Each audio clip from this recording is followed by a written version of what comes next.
and besides are a very great incentive to lust. Such are the flesh of animals that take their rest on the earth, and of those that breathe the air and their products. Put differently, Aquinas thought fellow Catholics should abstain from eating land-locked animals because they were too darn tasty. Lent was a time for simplicity, and he suggested that everyone tone it down. It makes sense. In the 1200s, meat was a luxury. Eating something as decadent as beef was no way to celebrate a holiday centred on modesty. But Aquinas had another reason too. He believed meat made you horny. For since such like animals are more like man in body, they afford greater pleasure as food, and greater nourishment to the human body, so that from their consumption there results a greater up.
Meat, on the other hand, boosts the body's long-lasting, lustful humours.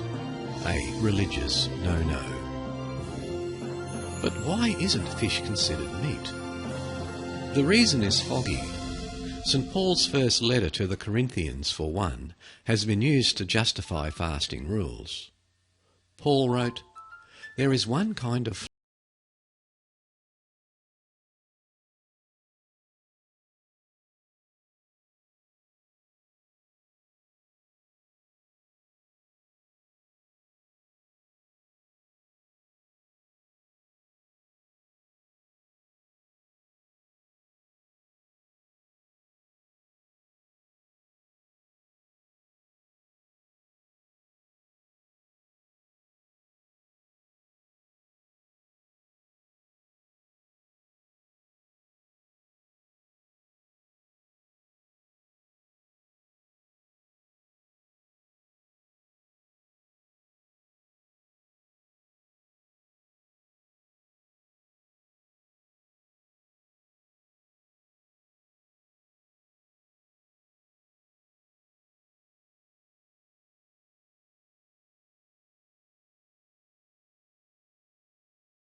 left his job fitting security cameras and his home in Dorset to move to the banks of Loch Ness in Inverness Shire and devote his time to searching for the legendary monster in 1991.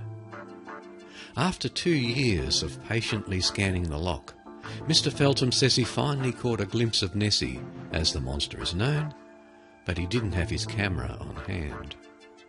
Since then he's kept a careful watch on the waters of the loch, but she has not shown herself again.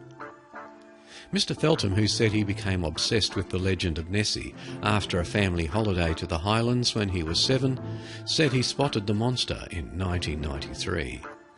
He said, "I was sitting on the shore near the Fort Augustus end of the loch when something went past the bay through the water. It was like a torpedo shot, and it had some weight behind it, hitting through the waves.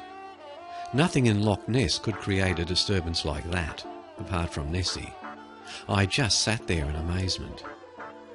It was the moment I had been waiting for, and I am kicking myself for not taking a photo. Since then, I have been by the loch with my camera poised every day, come rain or shine." Gutted is an understatement.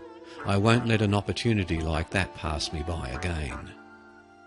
Mr. Feltham's fascination with the Loch Ness monster dates back to a childhood holiday to the Scottish Highlands in 1970. He said, "I remember standing on the banks of Loch Ness with my family and watching a big expedition of Nessie hunters set up a platform with a huge metre-long camera. I remember being fascinated by the mystery of the monster, and I was hooked from there." As a teenager, he would spend 2 weeks at a time camping in a tent on the shores of the loch, but by the time he was 27, the passion had become all-consuming. So Mr. Feltham decided to leave his home in Wimborne and move to Scotland. He bought an old mobile library for £1,500, parked it in the car park of a pub called Doors Inn, and he has lived there ever since.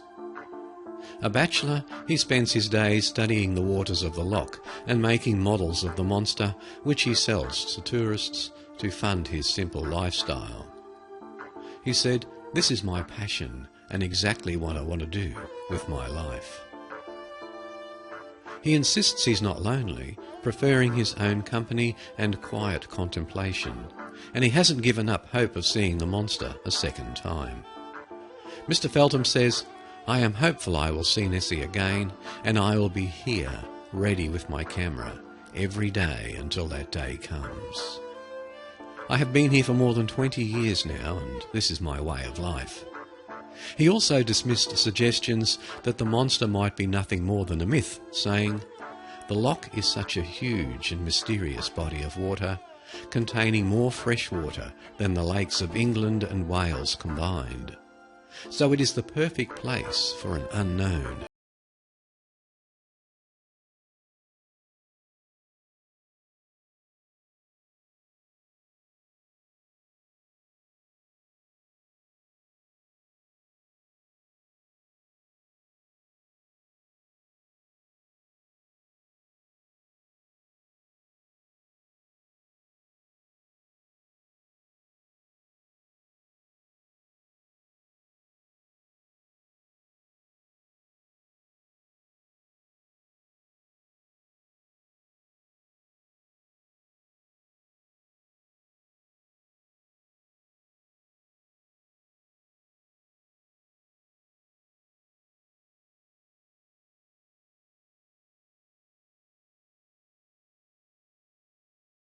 By accident that I came across the image, Loch Ness monster enthusiast Andy Dixon told the Daily Mail.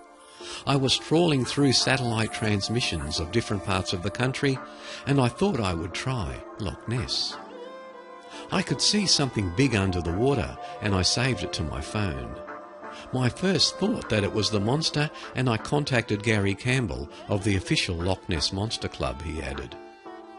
No word as yet to the club's opinion about the image.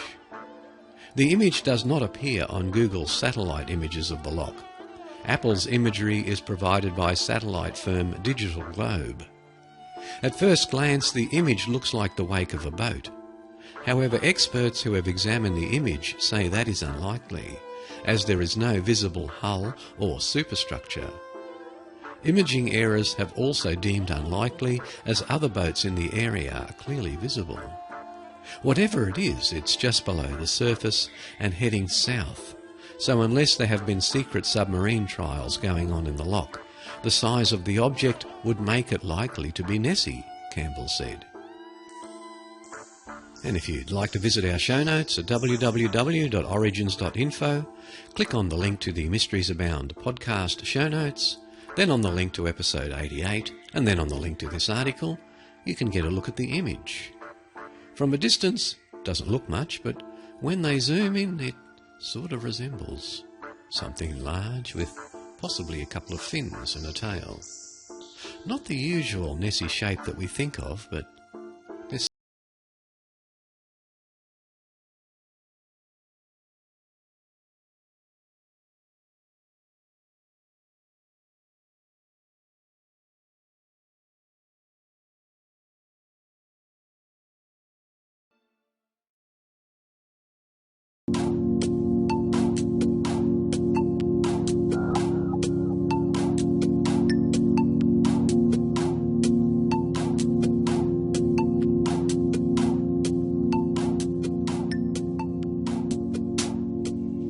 It's considered Australia's answer to the Loch Ness monster, with everyone from famous politicians to entire families having claimed to see the yowie.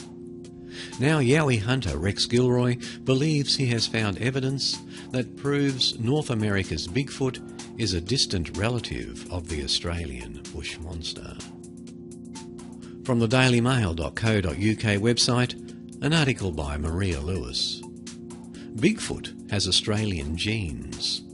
The myth and mystery behind Australia's bush monster, the yowie. The Blue Mountains resident and author of several books on the subject says he has identified 4 different species of the yowie, which are a subspecies of Homo erectus. Bigfoot has Aussie genes, he told the Mail online. I'm going to cop flack for saying that, but it's true, and I have evidence to prove it. American and Canadian researchers are fixated on Bigfoot, when he is a clear relative of our Homo erectus. You can see it in the similarity between the footprints of the yowie. Gilroy has been investigating and documenting evidence of what some call the Bigfoot of the bush for 63 years, and said reported sightings go as far back to Aboriginal times.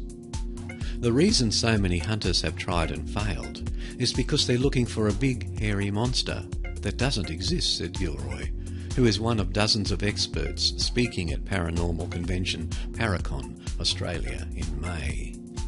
There's a pattern throughout all of Australia where Aboriginals used to refer to it as the hairy man, which meant a hairy man or hairy woman. You have Homo erectus of variable heights. There's an 8-foot-tall male living around Catatumbo, for example, but most are not much taller than your average person. There have been yowie sightings in Australia dating back to pre-Federation times, with the first recorded accounts being in the mid-1800s. It's been an enduring myth of Australian culture, in the same way that Bigfoot, Yeti and the Loch Ness Monster have all sparked decade-long quests to prove or disprove the legend. If there's one fake, then that discredits all of us, notes Gilroy. I've made a science of it. I've spent a lifetime doing it, and I've copped plenty of criticism. But I am the yowie man. I'm going to die in the scrub looking for it. The creature has been spotted all over Australia, predominantly in the Blue Mountains region in New South Wales, the Australian Alps in Victoria, the Acacia Hills area of the Northern Territory, and Springbrook in southeast Queensland. One of the most notable sightings comes from former Queensland Senator Bill O'Chee, who was one of over a dozen people, including fellow high school students and teachers, who claimed to have seen the immensely powerful creature at a Springbrook campsite in 1977.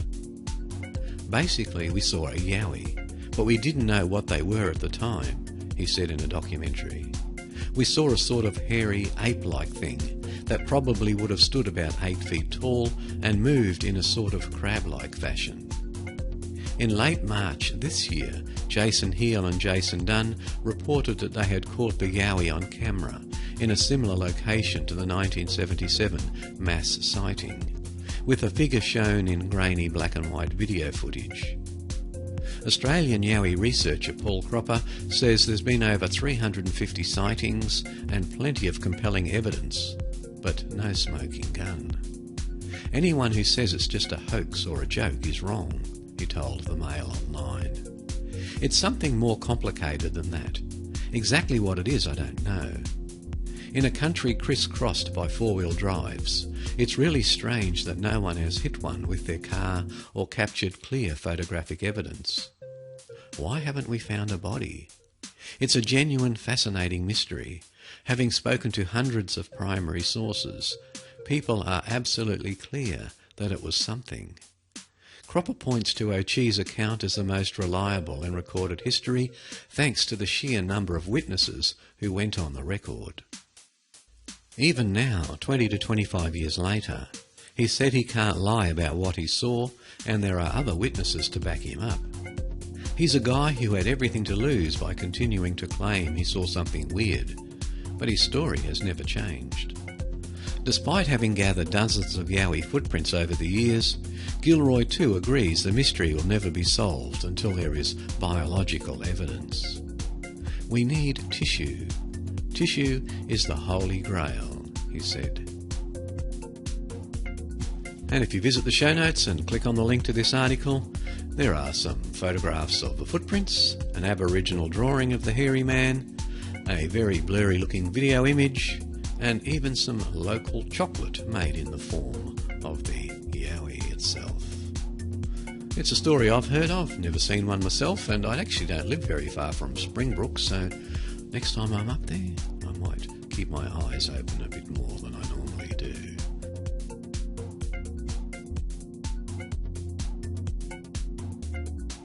And whilst we're on the theme of mythical creatures that may be real, from the www.mirror.co.uk website, is this photographic proof that fairies are real?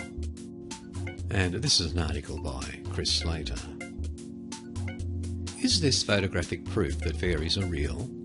Lecturer John Hyatt claims to have captured these images of the mythical creatures in the Rossendale Valley, Lancashire. And the 53-year-old Manchester Metropolitan University lecturer says he is on a mission to get more adults to believe and bring a bit of magic into their lives. John Hyatt, Director of Manchester Institute for Research and Innovation in Art and Design at Manchester Metropolitan University, snapped images of what he claims are the tiny winged creatures whilst out photographing the Lancashire landscape over the last 2 years.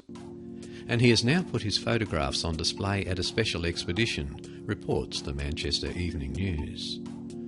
John, who was a member of the Three Johns punk band in the 1980s and 1990s, insists his photos are genuine and have not been altered in any way. And he says adults that have seen them have begun to harbour ideas that they may indeed be real. He said, "It was a bit of a shock when I blew them up. I did a double take. I went out afterwards and took pictures of flies and gnats, and they just didn't look the same. People can decide for themselves what they are. The message to people is to approach them with an open mind. I think it's one of those situations where you need to believe to see. A lot of people who have seen them say they have brought a little bit of magic into their lives, and there's not enough of that around." John, who lives at Rawtenstall, has posted some of his images on social media and says they have attracted much debate. The exhibition, called Rossendale Fairies, will be on show at the Whittaker Museum in Whittaker Park in Rossendale throughout the spring. John said the name is a nod to the famous story of the Cottingley Fairies, where 2 girls in Bradford claimed to have photographed fairies in their gardens, which they confirmed 60 years later had been faked with cardboard cutouts. However, he admits the creatures he snapped are a long way from the characters depicted in children's stories, and hopes his pictures will change people's perceptions of them. Everything gets stereotyped, whatever it is. But there are stranger things in life than fairies, and life grows everywhere. I don't believe they are just smaller versions of us and go home and have a cup of tea at the end of the day. And one is suggesting they have any special powers. From my experience, they were just enjoying themselves, and there was a little dance in the sunlight going on. They are just beautiful pictures, and beauty can make people believe. And if you want to have a look at the photos, visit the show notes. There are 2 there. They sort of look okay, but it's hard to tell whether they've been faked or not. Worth a look though, if you're interested.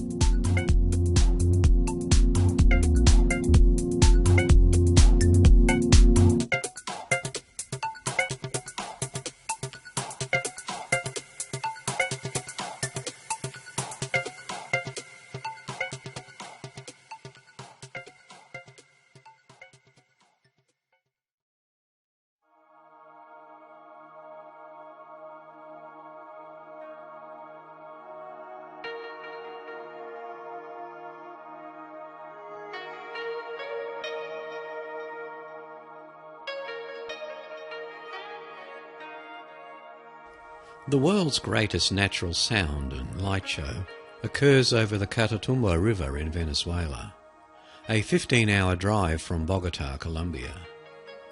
For centuries, a storm unleashing over 40,000 bolts of lightning has ripped across the night sky at exactly the same spot over Lake Maracaibo.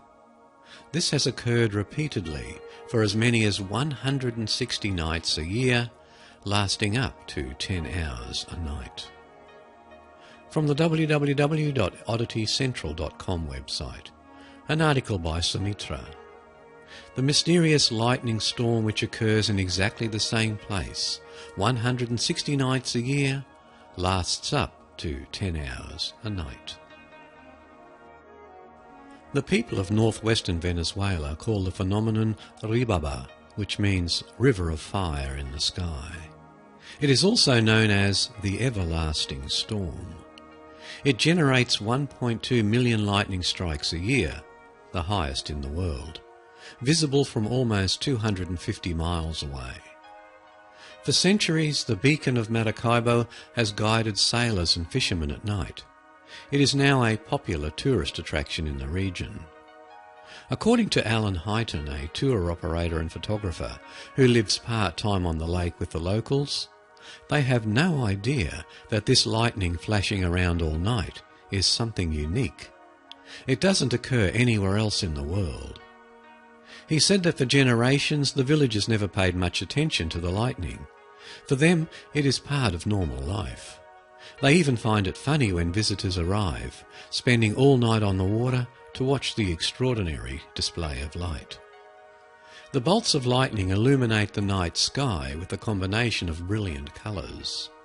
The difference in colours depends on the different kinds of atoms in the air. In dry air the lightning looks white because there are few strong visible rays of light. But if the air contains moisture, the hydrogen atoms create a strong red line, causing the lightning to appear purple at night. Ribaba has no real scientific explanation. No one knows exactly why it occurs. But over the years people have formed their own theories. Some attribute it to the high winds that sweep across the lake, forming clouds when they meet the Andean mountains. Others believe that the boggy marshes releasing methane gas are responsible. The village elder, however, thinks that when the sun sets, the spirit of Catatumbo lights up the night sky. Highton offered his own theory. My opinion is that there is a very intense low pressure in this entire basin. As night falls, and this causes towering clouds in several different places, you can get 6 or 7 lightning storms around you at the same time. A few scientists believe that the everlasting storm is the single biggest generator of tropospheric ozone on Earth. What's even more mysterious is that the phenomenon sometimes stops without warning for months at a time. The last time this happened was in January 2010. Its longest disappearance is 104 years. It had the locals worried, but the storm resumed its regular schedule 6 weeks later. "We did realise the lightning stopped," said the village elder. "To us it was a mysterious thing, and we do not have the information to say exactly why." Something similar had happened way back in 1906 after a huge earthquake off the coast of Colombia and Ecuador caused a tsunami. Again, there are many theories that attempt to explain the storm's sudden disappearances. Some suspect that it was a result of a shift from El Nino, usually warm ocean temperatures, to La Nina, the opposite, in the Pacific Ocean. Others believe that it is connected to bizarre weather changes that have been occurring all over the world. Some scientists also blame the severe drought that El Nino had caused across Venezuela. Losing the ribaba even for a few months is a symbolic blow to the indigenous people. It is steeped into local legends and culture, and a proud symbol of the people of Venezuela. In 1595, the storm forced English explorer Sir Francis Drake to abandon a sneak attack on the city of Maracaibo. The lightning had betrayed his ships to the Spanish garrison. The storm is referenced in the epic poem La Dragante, that tells the story of Sir Francis Drake's last expedition. It is also included in the anthem of the state of Zulia, home to Lake Maracaibo. And if you visit the show notes, there's some nice photographs and a couple of videos associated with this article. Quite beautiful, really. Quite interesting.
The sickness lasted until early September, when it passed away just as mysteriously. A number of explanations have been put forward, including convulsion brought on by ergo, a mould that flourishes on the stalks of damp rye. The most convincing was advanced by John Waller in his 2008 book, A Time to Dance, A Time to Die. He found that a series of famines had preceded the dancing plague, spreading fear and anxiety through the city.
Recently on the Old Ford Road, Kentland, I observed a male in full display on his mound, going through a repertoire of vocal impressions that would have put Peter Sellers to shame. Among the imitations I recognised were kookaburra, currawong, butcherbird, cockatoo, and even a small dog. But my most startling experience was last Christmas morning about 7 a.m. From a group of 3 or 4 lyrebirds,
two of the parachutists were killed, and Baggett's arm was grazed. He drew his .45 and sagged in his harness, hoping the Japanese would think him dead. Presently a Zero approached him at near stall speeds, and the pilot opened his canopy to get a better look. Baggett fired 4 rounds into the cockpit, and the fighter dropped out of sight. Had he downed a fighter with a pistol? It's impossible to know for certain. Baggett was captured by the Burmese and spent 2 years in a Japanese prison camp, and eventually retired from the Air Force as a colonel. When journalist John L. Frisby contacted him in 1996, he was reluctant to talk about the incident. He believed he had hit the pilot, but acknowledged that the evidence for this was indirect and circumstantial. Frisby wrote that a few months after Baggett's imprisonment, Colonel Harry Melton, commander of the 311th Fighter Group, who had been shot down, passed through the POW camp and told Baggett that a Japanese colonel said the pilot Owen Baggett had fired at had been thrown clear of his plane when it crashed and burned. He was found dead of a single bullet in his head. Colonel Melton intended to make an official report of the incident, but lost his life when the ship on which he was being taken to Japan was sunk. Make your own judgment.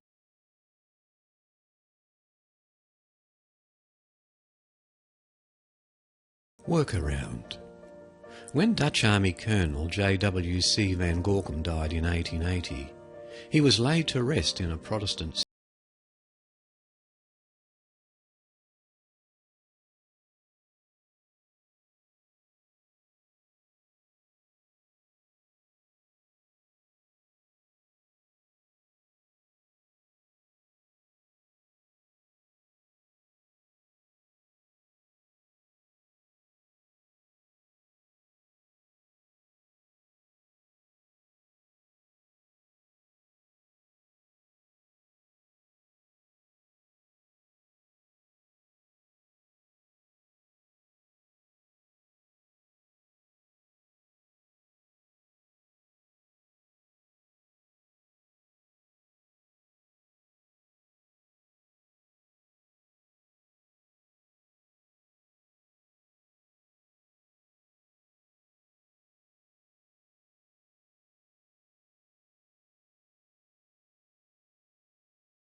year.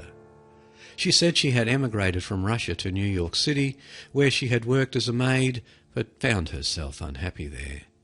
She had decided to return to Russia, but realised it would be impossible to save enough for a steamer ticket. After consulting a map of North America in a public library, she resolved to walk home.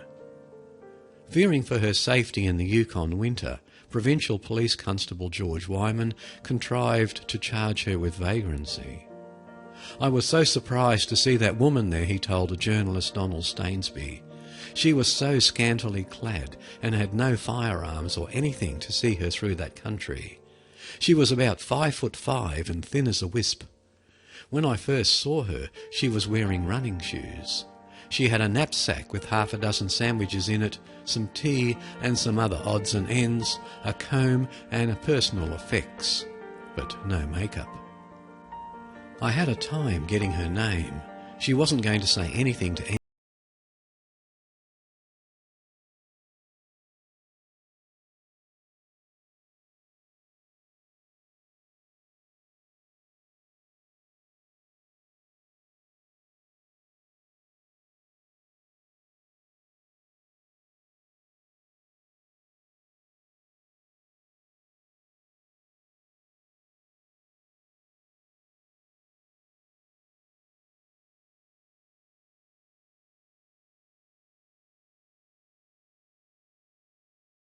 And Arthur F. Elmore of Lincoln, California, wrote to say that a Russian friend of his had grown up across the Bering Strait from Wales, Alaska.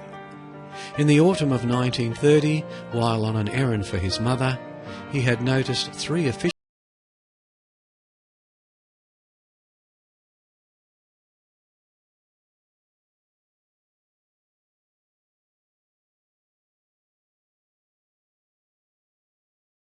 She said she had had to walk a terrible long way because no one would lift as much as a finger to help me in any way because they didn't want to or couldn't understand my feelings.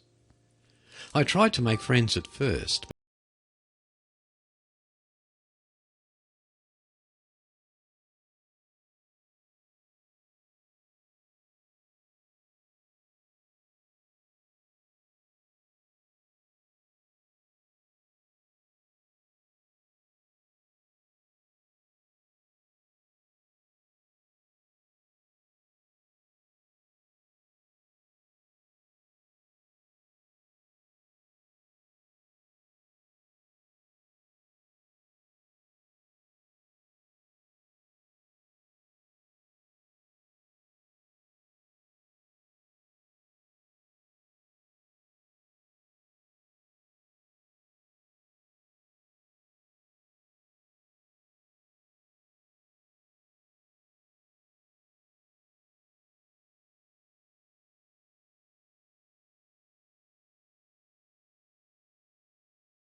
Sure enough, the word turned up at dictionary.com.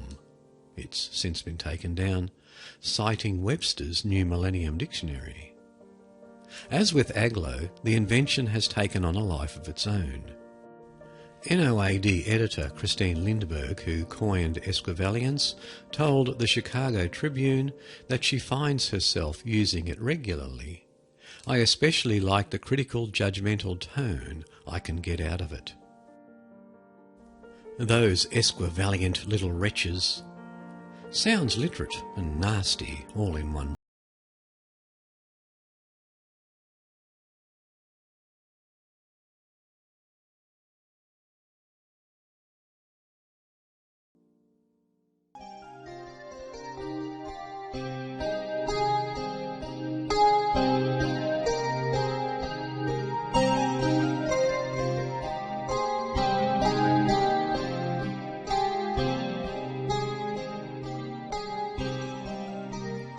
From the www.odditycentral.com website. the Eerie melted bricks of Fort Zverev in Russia. And this one has quite a few photographs associated with it showing these melted bricks, so to get the full effect of this story, it's probably worth visiting the show notes and having a look at the images there. Fort Zverev, built in the 1870s by Russian engineer Konstantin Zverev, lies in complete ruins today. Nonetheless, it is as much an attraction now as it was in its heyday. Located on an artificial island in the Baltic Sea, just north of Kronstadt, the fort is a derelict structure that can well be described as hell on earth. The rusting bunker hatches, water tubes and machine gun mounts scattered on the surface are hardly an indicator of what lies within. Back when the fort was still in use, the Russians stored a type of fuel similar to napalm in the basement. Unfortunately, in 1970, an unexpected fire that started in the fort spread to the basement as well, causing an uncontrollable inferno. The incident was simply horrific. The burning fuel reached temperatures of over 2,000 degrees Celsius. It got so hot that the brick walls and ceiling literally melted and ran down like icicles. When the fire finally subsided and the fort cooled down, the basement was completely unrecognisable. What was once a chamber with smooth walls had transformed into a rough cave with countless red brick stalactites covering every inch of the ceiling. The basement has many rooms, and each one pretty much has the same story to tell. Sometimes, if you're lucky, you might spot a single icicle among the brick stalactites, the indicator of the cold weather outside. Honestly, the pictures of the fort are quite depressing. The silent ruins are perhaps the perfect location where hopes and dreams come to die. If you enjoy being in unnerving surroundings, then you know where to go on your next vacation. Well, don't know if it's that depressing looking at the photos, but it's certainly quite fascinating.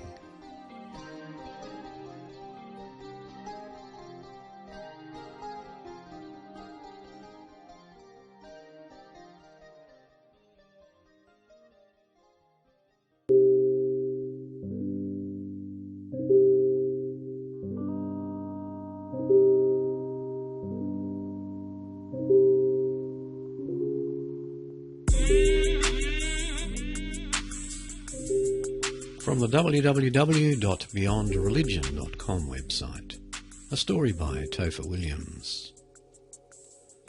2 lighthouses. I never believed in reincarnation until recently. I was raised a Christian, and in Christianity there is no such thing as reincarnation. But I've had a lot of things happen in my life that only reincarnation can explain. When I was a kid, I had a fascination with lighthouses. I loved to draw them, and I always drew 2 different ones. One that was cylindrical, and one that had more of a flat top. Being landlocked in the Midwest, I had never seen one. I just knew what they were, and that I loved them. When I was 33, I got engaged to a woman who had grown up in Maine, and I had the opportunity to visit there. I told her what I imagined Maine would be like, and I nailed everything perfectly. She asked me, "Are you sure you've never been here before?"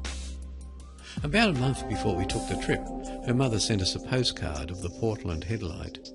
To my shock, it was the same as the cylindrical one that I drew when I was young. I chalked it up to coincidence. We flew out there, and the second I set foot on the ground, a feeling came over me that I can only describe as, finally.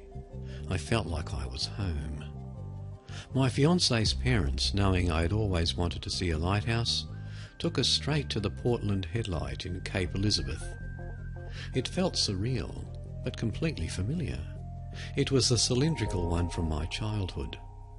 I walked up to it, touched it, and my mind flashed to a man standing in front of the other lighthouse, the flat-top one I also drew growing up. Again I chalked it up to my imagination. We then went to the Spring Light in Portland and took a tour of the inside. It all looked familiar. I felt I had been there before. In fact, I even knew where the lavatory used to be. I still don't consider reincarnation as a legitimate explanation. Another odd thing happened while I was on a boat with neighbours who were hosting us. They offered to teach me how to drive it, but when I got behind the wheel, I drove it like a pro, as their friends said. I had never been on a boat before, and they gave me no instruction, but it was like second nature. Also, I seemingly knew my way around a town which I had never seen before. They came up with the ongoing joke that I must have been a lighthouse keeper in a previous life. I, of course, laughed it off. While researching the Portland headlight recently, I found a picture of that flat-topped lighthouse. They are actually both the Portland headlight. The cylindrical form was remodelled to its current flat top in the 1800s. So I no longer think it was my imagination when I touched it.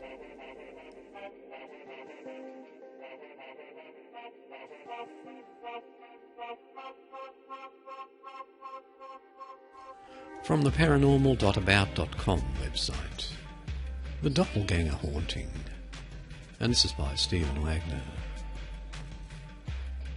This has been an ongoing experience for my mother, sister and me. We have all seen this thing, and the only way we can explain it is that it's my sister's doppelganger. Not many people look like my sister. She has very long red hair, so it's not hard to miss her, and you can't mistake her for someone else. This all started in the fall of 2004, when I was in 6th grade in Oviedo, Florida. I was in my room trying to fall asleep when my door opened and my sister came in, or what I thought was my sister.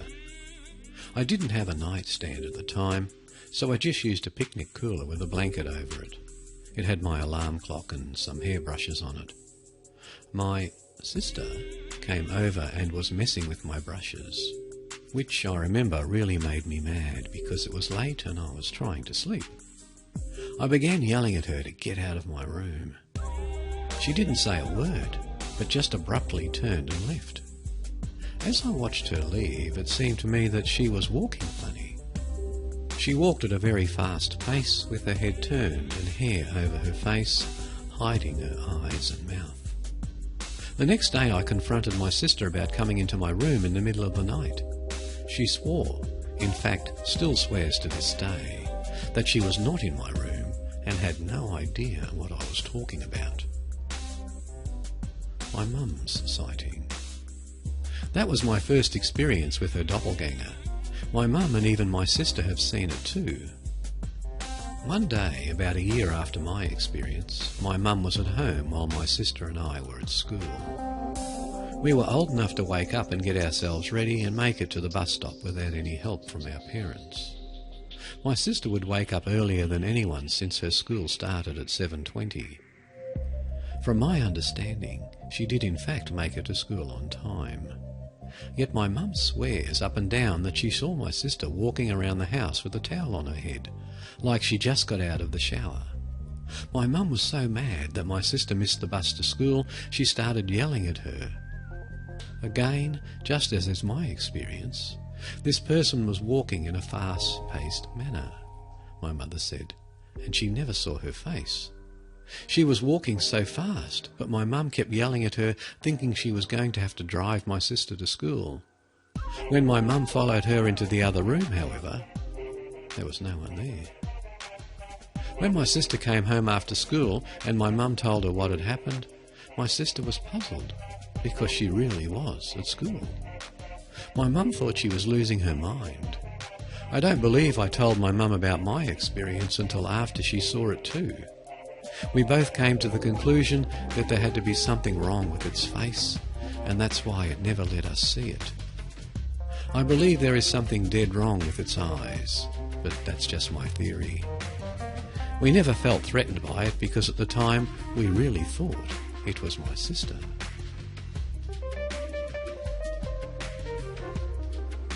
There was one time my sister saw this entity for herself, and I must say her experience was a little different. She was working as a shift manager at Pizza Hut. She was at the restaurant pretty early in the morning, before all the other workers got there. She saw someone walking in the kitchen area. This person had long red hair, just like her, and was also dressed in a Pizza Hut uniform, just like she was. My sister said a feeling of dread came over her, and she was really scared. She actually had to leave the building and wait for another employee to show up. She was certain that it wasn't another employee she saw, since he was the only one with red hair. She also confirmed that the doppelganger moved fast, and its face couldn't be seen. It really scared her to think that her doppelganger had finally found her and followed her. My sister firmly believes that if she looks the doppelganger in the face, that she will somehow die. That's just the feeling she gets from it, and that's why it scared her to know that it followed her to work. This was the last time any of us saw the thing, for a while. We didn't forget about it, but I guess we all thought maybe it couldn't find us anymore. But we were wrong.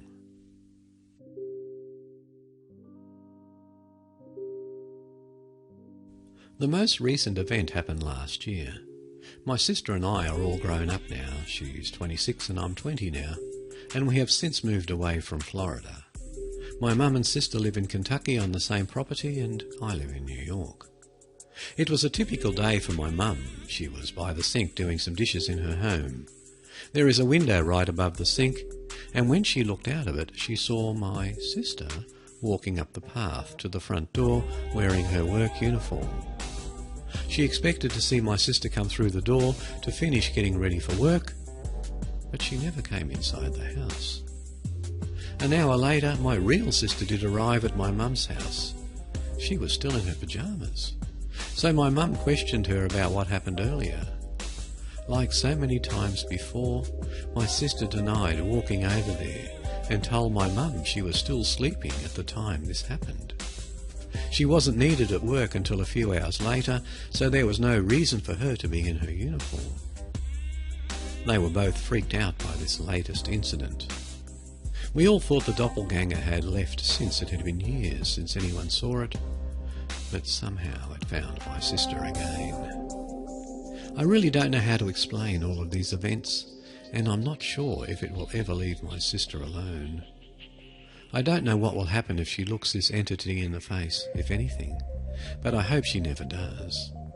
For now, though, it's been a while since any of us have seen it, but that doesn't mean it isn't out there.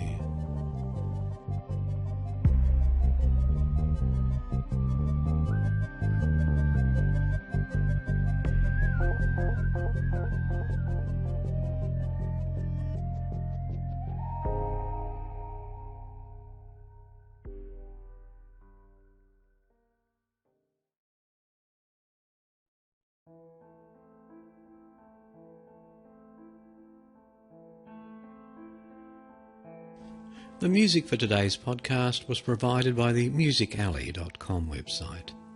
The bandwidth for the podcast is provided by TalkShoe at www.talkshoe.com, and that's TalksHoe, all one word. The show notes are held at the Origins podcast website, www.origins.info. And I'd like to say a big thank you to these two listeners, Boyd Godfrey and Richard Shoemaker. They have given me a donation towards the podcast. Thank you very much to both of you. Your help is greatly appreciated. And if you'd like to make a donation to the podcast, it's easy. There's a link on the show notes on the very front page. It's all done through PayPal, so it's nice and safe and secure. Now, my wife and I have done something new with our house. We have listed one of our rooms for rent on the Airbnb website. We had positive experiences with Airbnb when we were in the UK and Ireland, so we thought, why not list one of our rooms for people to use while they are visiting Australia? So if you're looking for somewhere to stay in Brisbane, Queensland in Australia, look us up. The link is on the show notes. The rates are quite reasonable, and we think you'd have a nice stay here, and why not stay with the host of the podcast? And if time permits and we're able to do it, I could even give you a tour of the Botanic Gardens. Anyway, that's enough advertising on my part. Let's get back to the show and finish off with this. Odd, useless facts from the slightlywarped.com website.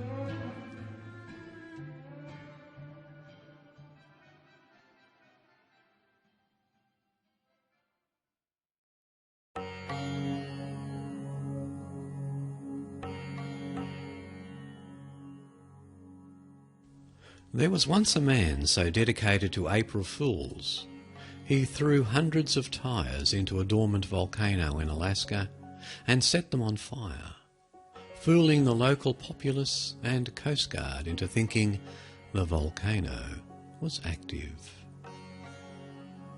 MSNBC anchor Mika Brzezinski refused to read a report about Paris Hilton's release from jail. Then, after being pressured again to do the story, she attempted to light the script on fire on air. When he was 6 years old, after seeing First Blood, Ryan Gosling took steak knives to school and threw them at other kids during recess. Men process other men's voices with the part of their brain that processes simple sounds, such as car engines and machinery. But they process female voices with the part of the brain that processes music. A man spent 67 years of his life stereo blind, unable to experience depth perception. But when he had to pay for 3D glasses to watch the movie Hugo, his brain suddenly clicked and he could experience 3D vision. Scientists can grow bacon from stem cells. Chris Farley was supposed to be the voice for Shrek and had 80 to 90% of the lines recorded, but overdosed before they were finished. If his father hadn't changed his name in 1877, Hitler's name would have been Adolf Schicklgruber. When filming summer scenes during winter, actors suck on ice cubes just before the camera rolls. That cools their mouths so their breath doesn't condense in the cold air. Caterpillars literally melt down into a sack of fluid cells, which then create the entire butterfly body from scratch. When placed on maps using food sources as cities, slime moulds have almost perfectly replicated major train systems in Europe, the USA, Tokyo, and Canada.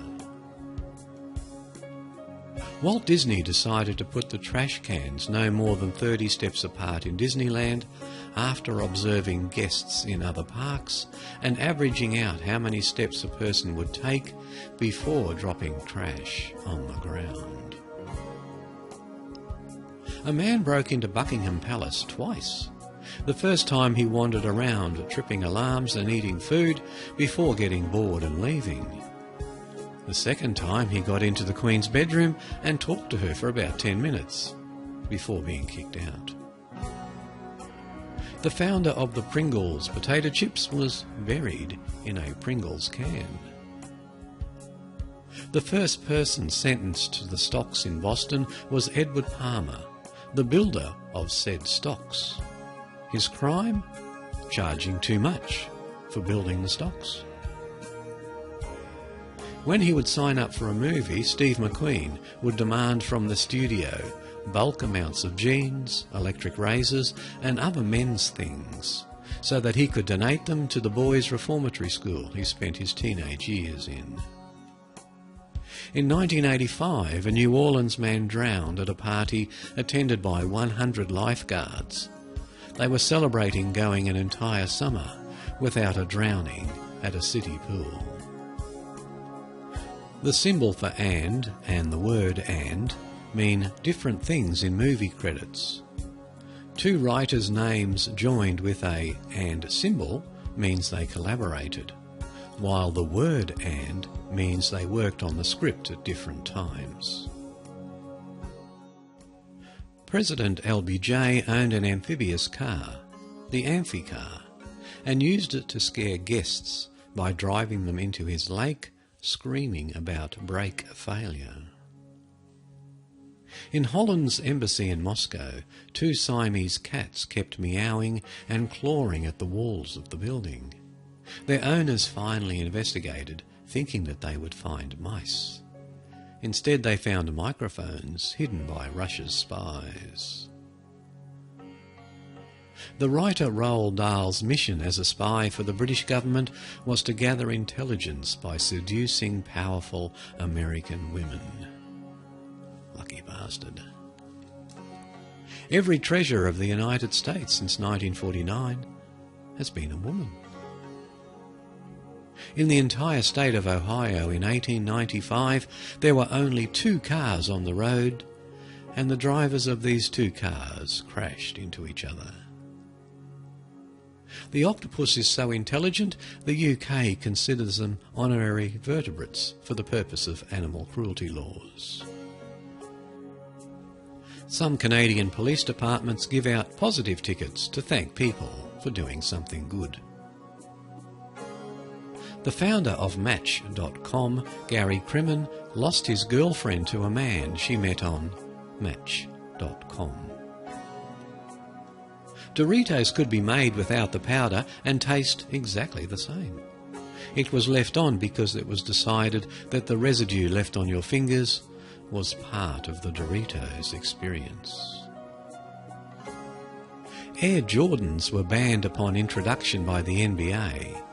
However, Jordan wore them anyways, as Nike was willing to pay the fine each game. When the movie The Princess and the Frog came out, 50 children were hospitalised with salmonella from kissing frogs. Well, everyone, those little curiosities bring a close to the Mysteries Abound podcast, episode 88. I hope you enjoyed today's show. I know it's been a while since the last one, but I've been busy with work and it's been school holidays here in Australia, so my wife, who's a school teacher, has been home, keeping me very, very busy doing jobs and things around the place.